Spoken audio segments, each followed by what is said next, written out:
de este video es la doble cubierta como sistema de refrigeración pasiva. Este trabajo es presentado por Daniela Avendaño, Andrés Camargo, Javier Durán y Andrea Salcedo. Antes de hablar del sistema de doble cubierta, hay que tener claro lo que es un sistema de refrigeración pasiva. Es aquel que no depende de combustibles fósiles ni electricidad y que está incorporado en la construcción y organización del edificio, de tal manera que la energía del ambiente exterior se puede captar, aprovechar, bloquear, transferir, almacenar o descargar en forma natural de acuerdo con el proceso de climatización que se requiera. Los sistemas de doble cubierta ventilada son utilizados como un tipo de sistema de refrigeración pasiva empleado en los techos.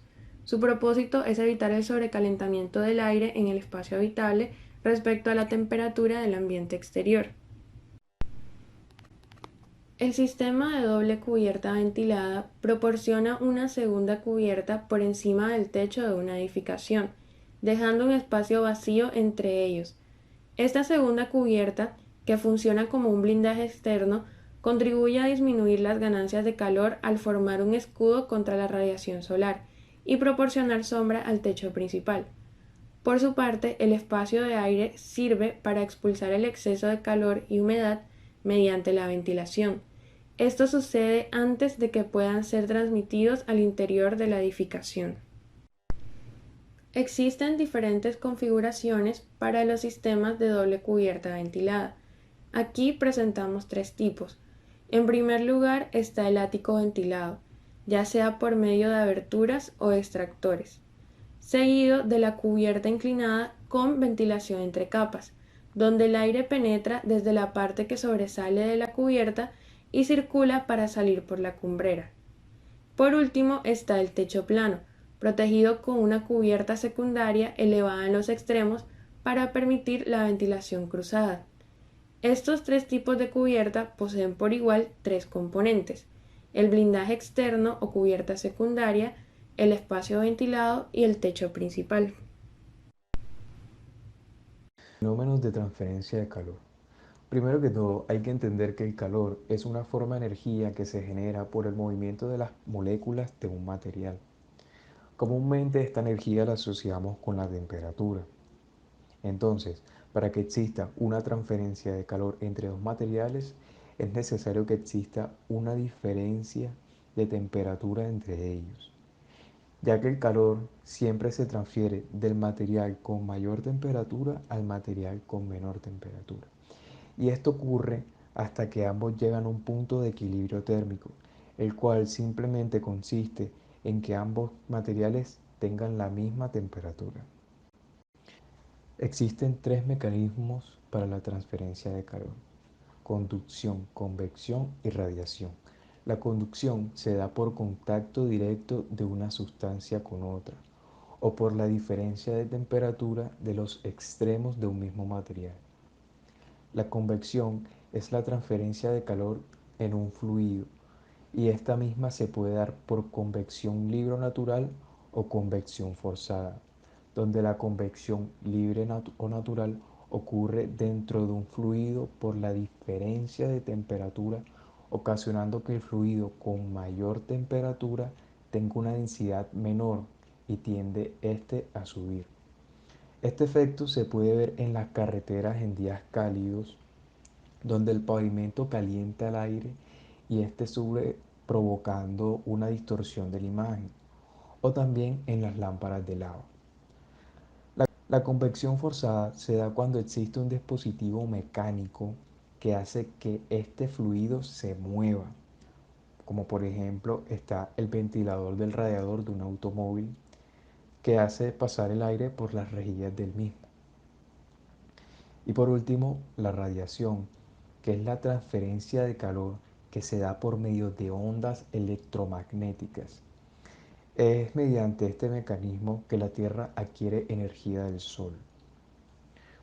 La radiación se favorece cuando se manejan temperaturas muy altas. Así también el cuerpo que recibe esta energía calorífica puede reflejarla, transmitirla o absorberla. En el dibujo se evidencian los mecanismos de transferencia de calor que intervienen en este sistema. desde el blindaje externo hacia el espacio interior. La superficie externa, la superficie A del blindaje, es receptora de la radiación solar y atmosférica. Una parte de esta es reflejada hacia la atmósfera y otra se transmite por conducción hacia la superficie inferior del blindaje, la superficie B. A continuación, el blindaje irradia el calor que recibe hacia la superficie externa del techo principal, la superficie C, y parte de este calor se transmite al aire y es disipado mediante convección. Por último, el calor se transmite por conducción de la superficie externa a la superficie interna del techo principal, la superficie D, posteriormente hacia el espacio interior por convección. Ejemplos de doble cubierta. Como primer ejemplo tenemos la casa cubierta, que es una vivienda social unifamiliar que se encuentra ubicada en Nuevo León, México. Su construcción data de entre los años 2011 y 2015 y el proyecto fue llevado a cabo por los arquitectos de Comunidad Vivex. Como segundo ejemplo tenemos la Fazenda Campos Gerais.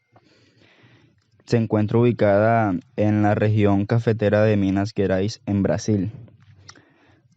Su construcción fue terminada en el año 2018 y el proyecto se llevó a cabo por la Oficina de Arquitectura Tavares Dwyer Arquitectura.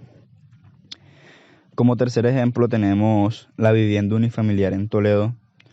Es una vivienda que se encuentra ubicada en Navalmorzán de Toledo. Su construcción data del año 2018 y el proyecto se llevó a cabo por Juncker Arquitectos.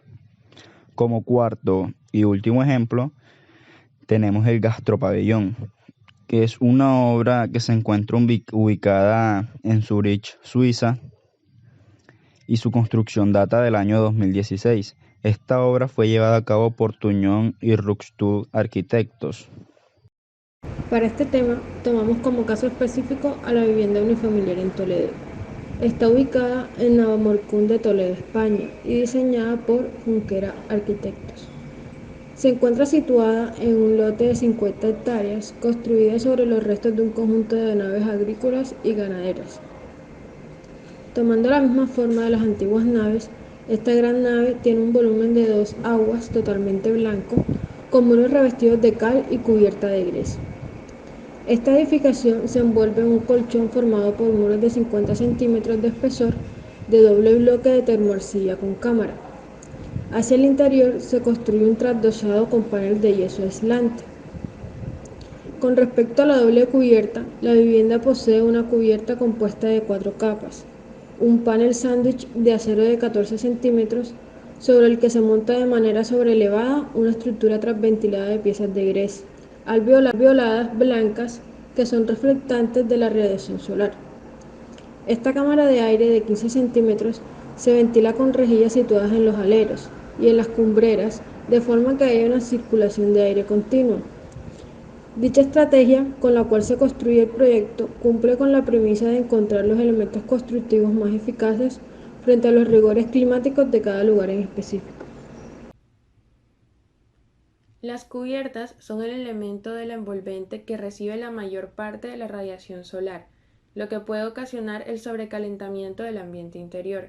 Es por esta razón que implementar una doble cubierta como sistema de refrigeración pasiva puede proporcionar un mayor grado de confort a los ocupantes.